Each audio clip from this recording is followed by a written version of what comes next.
പൊന്നാനി മാതൃശിശു ആശുപത്രിയിലെ ബ്ലഡ് ബാങ്കിന്റെ നിർമ്മാണം പൂർത്തിയായിട്ടും ഉദ്ഘാടനം വൈകുന്നു. ലൈസൻസ് ലഭിക്കാൻ നീളുന്നതാണ് ഉദ്ഘാടനം വൈകാനിടയാകുന്നത്. ആതുര സേവന രംഗത്ത് പൊന്നാനിയുടെ നീണ്ടകാലത്തെ കാത്തിരിപ്പിനൊടുവിൽ പൊന്നാനിയിൽ യാഥാർത്ഥ്യമായ ബ്ലഡ് ബാങ്കിന്റെ ഉദ്ഘാടനമാണ് അനന്തമായി നീളുന്നത്. മാസങ്ങൾക്ക് മുമ്പ് നിർമ്മാണം പൂർത്തിയായെങ്കിലും ലൈസൻസ് ലഭിക്കാത്തതിനാൽ ഉദ്ഘാടനം ചെയ്യാൻ കഴിയാത്ത സ്ഥിതിയാണ്.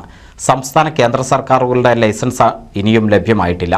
ലൈസൻസിനായുള്ള സംയുക്ത പരിശോധന പൂർത്തിയായി മാസങ്ങൾ പിന്നിട്ടു. പൊന്നാനി സ്ത്രീകളുടെയും കുട്ടികളുടെയും ആശുപത്രി കോമ്പൗണ്ടിലാണ് കെട്ടിടം നിർമ്മിച്ചത്. ജില്ലയിൽ നിലവിൽ മഞ്ചേരി, പെരിന്തൽമണ്ണ, നിലമ്പൂർ എന്നിവിടങ്ങളിൽ മാത്രമാണ് ബ്ലഡ് ബാങ്ക് സൗകര്യമുള്ളത്. പൊന്നാനിയിൽ ബ്ലഡ് ബാങ്ക് വരുന്നതോടുകൂടി ജില്ലയിലെ തീരദേശ മേഖലയ്ക്കും തൃശൂർ, പാലക്കാട് ജില്ലകളിലുള്ളവർക്കും ഏറെ ഗുണകരമാകും. പൊന്നാനി താലൂക്കിൽ ഏറ്റവും കൂടുതൽ പ്രസവം നടക്കുന്ന പൊന്നാനി മാതൃശിശു ആശുപത്രിയിൽ ബ്ലഡ് ബാങ്ക് നിർമ്മിക്കണമെന്ന ഏറെ നാളായുള്ള ആവശ്യത്തിനൊടുവിലാണ് ബ്ലഡ് ബാങ്ക് നിർമ്മിച്ചത്. നാഷണൽ ഹെൽത്ത് മിഷന്റെ 1.22 കോടി രൂപ ചെലവിലാണ് ഒരു നില കെട്ടിടം യാഥാർത്ഥ്യമായത്.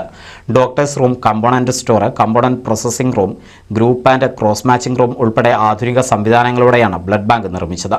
നിലവിൽ പൊന്നാനിയിൽ ബ്ലഡ് ബാങ്ക് ഇല്ലാത്തത് രോഗികൾക്ക് പ്രയാസം സൃഷ്ടിക്കുന്നുണ്ട്. തിരൂർ ജില്ലാ ആശുപത്രിയിൽ നിന്നോ എടപ്പാളിലെ സ്വകാര്യ ആശുപത്രിയിൽ നിന്നോ രക്തം കൊണ്ടുവരേണ്ട സ്ഥിതിയാണുള്ളത്. പുതിയ ബ്ലഡ് ബാങ്ക് വരുന്നത് രോഗികൾക്കും പ്രസവത്തിനെത്തുന്നവർക്കും വലിയ ആശ്വാസമാകും. NCV news, Ponnani.